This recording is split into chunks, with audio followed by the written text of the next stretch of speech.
blocks in high-rise earmarked for demolition claimed to sit on the Nairobi Dam's reserve land will meet with the National Environment Management on Monday.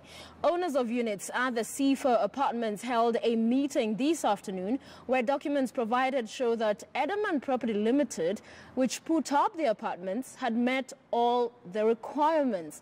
Our senior reporter Rita Tinina reports on the dilemma of tenants and homeowners of the Seefa Tower apartments. Sunday afternoon at the SeefarApartments in high-rise Nairobi.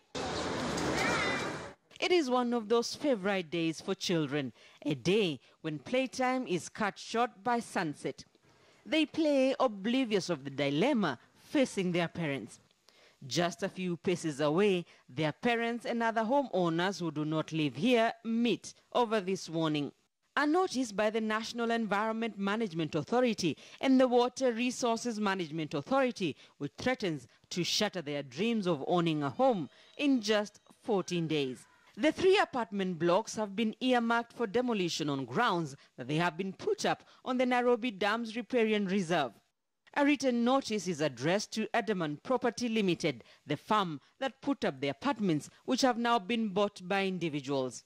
Edelman, who only happens to own a single unit.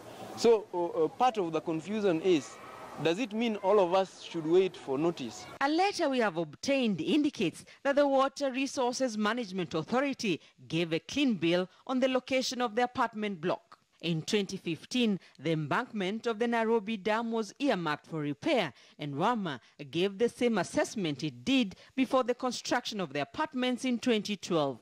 A letter signed by Samson Oiro and dated the 17th of April 2015 reads in part, "The authority pegged and marked out the riparian land bordering SeefarApartments in July 2011 at 22 meters from the highest watermark from the dam and 15 meters from the highest watermark from Gong River, respectively, in accordance with the Water Act 2007 and the Water Resources Management Rules 2007. The marked riparian area was observed," states the letter.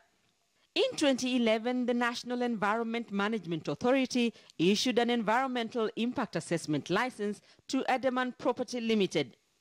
There are 288 units here, housing more than 1,000 people.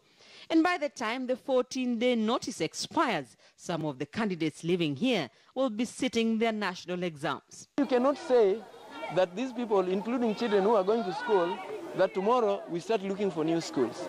I don't think it's practical. It's not even fair. NEMA, in its notice, directed the management of Edelman Property to present themselves to the Office of the Deputy Director of Enforcement at the NEMA headquarters on Monday, a firm that is no longer the owner of 287 units. And some of the people do not even know who Edelman is.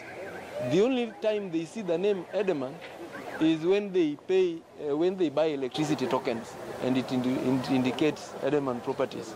And it is families here, some who are still servicing loans, who are set to suffer.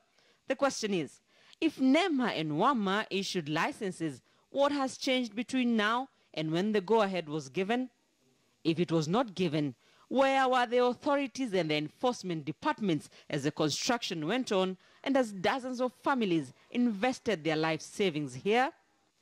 These apartments were even sanctioned by the then Housing Minister Soita Shitanda in December 2012. I want to assure you that we are going after all those who issued those permits. Those ones will be prosecuted. If they prove that we actually sit on a land that needs to be reserved, then they should compensate, because how did they give the approval? Owning a home is a dream of many Kenyans. For the owners of 287 units here, that dream is about to be shattered. Rita Tinina, KTN News. It is not some other person. Now, maize farmers still owed by the National Cereals and Produce Board will be paid within a month. Deputy President William Ruto has said